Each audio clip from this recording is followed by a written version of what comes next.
What lies behind me is Dalswinton House. Dalswinton House was built on the foundations of a much older building, Dalswinton Castle. Dalswinton Castle was owned by John Comyn, known as the Red Comyn, back in the 1300s. Now, little remains, but you can see the powerful earthworks that supported the castle. And it was quite a formidable castle back in the day. And John Comyn was quite a formidable man. John Comyn was a sworn enemy of Robert the Bruce. The two hated each other. And although there's not too much documentation about John Comyn,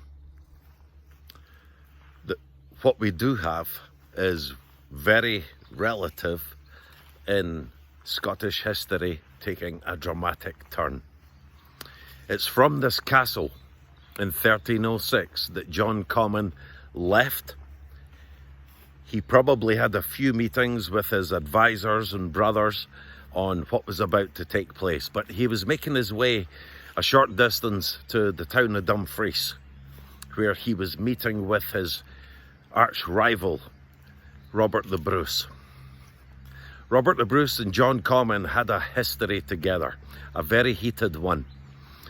They had a meeting at Peebles, a town on the Scottish borders, that got out of control, and John Comyn was said to have seized Robert the Bruce by the throat and started to choke him. The two men had to be prized apart.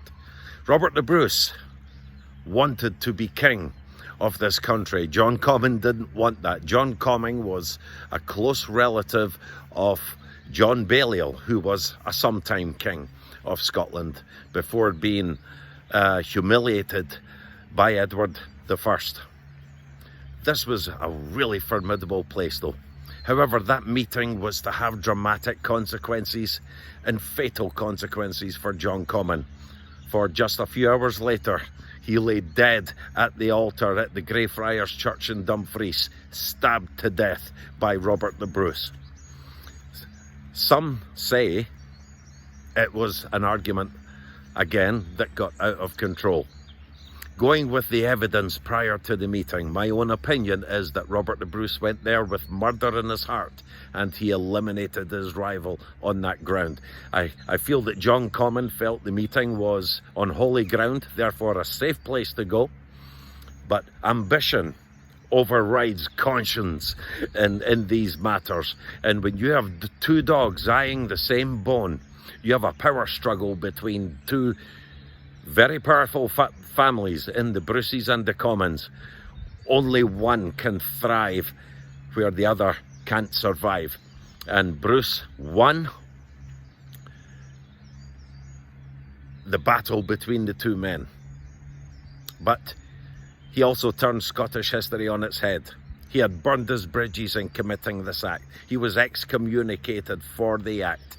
He alienated himself from the King's Peace in England and from much of the Scottish nobility. So he made, not only were the Comyns his enemies, all the Comyn allies became his sworn enemies, and a struggle was about to develop that would shape the rest of Robert the Bruce's life and of Scotland's history. But this is a great place to be. It's a very historic place to be. What's behind me right now is known as Comyn's Tower, but this is a 15th century building. This is not a 14th century building. However, it's in a state of disrepair and it's well worth the visit. But this is such a significant place when we think about the dramatic events that would turn Scottish history on its head. Robert the Bruce had committed an act that would shape the rest of his life and the life of the Scottish people who lived under him as long as he was king.